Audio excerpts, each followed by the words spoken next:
A B O और A B blood group के नाम तो आपने सुने ही होंगे, परंतु बॉम्बे ब्लड ग्रुप का नाम नहीं सुना होगा।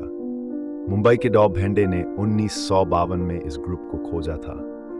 बॉम्बे ग्रुप के किसी व्यक्ति में इसी ग्रुप का खून चढ़ाया जा सकता है। हालांकि बॉम्बे ग्रुप वाले ए बी ओ ग्रुप के लोगों के लिए भी रक्तदान कर सकते हैं। दूसरी रक्त समूहों में एंटीजन एच होते हैं, जबकि बॉम्बे में ये एंटीजन नहीं पाए जाते। इसे एचएच ग्रुप भी कहा जाता है। 10 लाख में से मुश्किल से 4 लोगों का ये ग्रुप होता है। परंतु हम यहाँ कुछ और भी अजीब बताने जा रहे हैं। दरअसल एलियंस पर शोध करने वालों का दावा है कि सुदूर अतीत में दूसरे ग्रह से जीवों ने धरती का दौरा किया था। उन्होंने मनुष्यों की पुत्रियों को अपना जीवन साथी बनाकर RH नेगेटिव लोगों को जन्म दिया था। इस थ्योरी के अनुसार RH पॉजिटिव सीधे बंदर से जुड़े हैं, जबकि RH नेगेटिव ग्रुप के लोग वानर की तुलना में कुछ दूसरे से विकसित हुआ समूह है।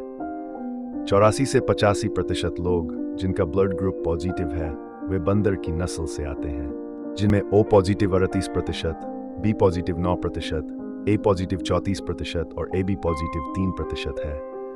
लेकिन 15 से 16% नेगेटिव ब्लड ग्रुप वाले बंदर की नस्ल से नहीं है, जिनमें 7% O negative, 2% B negative, 6% A negative, 1% AB negative के लोग हैं। सामान्य तौर पर 4 रक्त समूह के 4 प्रकार होते हैं, A, AB और O।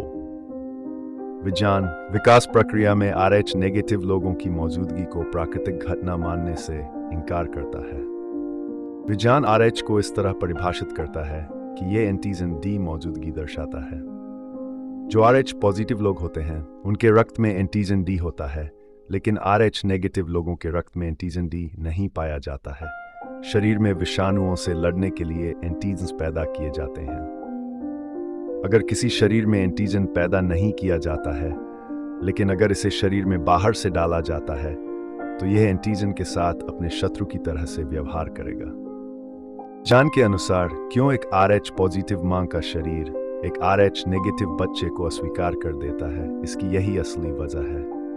योर न्यूज़ वायर की रिपोर्ट में कहा गया है कि इस सिद्धांत के अनुसार RH नेगेटिव लोगों का शरीर विचित्र गुणों को रखता है। इससे भी ये व्याख्या की जा सकती है कि क्यों एक RH पॉजिटिव मां का शरीर RH नेगेटिव बच्चे को अस्वीकार कर देता है। इस स्थिति के चलते ही बहुत से शिशुओं की मौत हुई है। ये थ्योरी हमें सुमेरियन समय में वापस ले जाती है, जब एक अति उन्नत एलियन सफर करता हुआ कहीं और ब्रह्मांड से आया और उसने प्रथम अनुनाकी मानव समाज का निर्माण किया। अनुनाकी सुमेरियन शब्द है जिसका प्रयोग स्वर्ग से निकाले गए लोगों के लिए होता था, जिन्होंने दुनिया की पहली महान सुमेर सभ्यता को स्थापित और गतिशील किया। वैज्ञानिकों का मानना है कि उन्हें RH पॉजिटिव और नेगेटिव के संबंध में एक दिलचस्प बात पता चली है। इस नई वैज्ञानिक थ्योरी के अनुसार सुदूर अतीत में अलौकिक प्राणियों द्वारा धरती का दौरा किया गया और यहाँ के लोगों को दास बनाने के इरादे से आनुवांशिक हेरफेर करके RH नेगेटिव प्रजाति के विशालकाय मानवों का निर्माण किया गया होगा।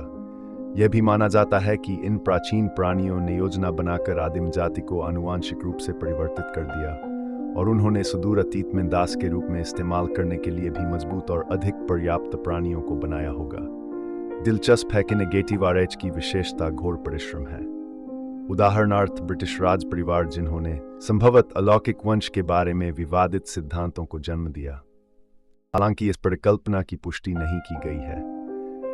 यह सवाल परेशान करता है कि कैसे सुदूर अतीत में धरती की सभ्य दुनिया की आबादी का एक छोटा सा हिस्सा आनुवांशिक कोड है जिसे उन्नत अलौकिक प्राणी द्वारा बदल दिया गया। हालांकि इस सिद्धांत की आलोचना करने वाले भी बहुत हैं। Thanks for watching. ऐसी जानकारी के लिए फॉलो करें, लाइक, कमेंट्स, शेयर और सब्सक्राइब करें।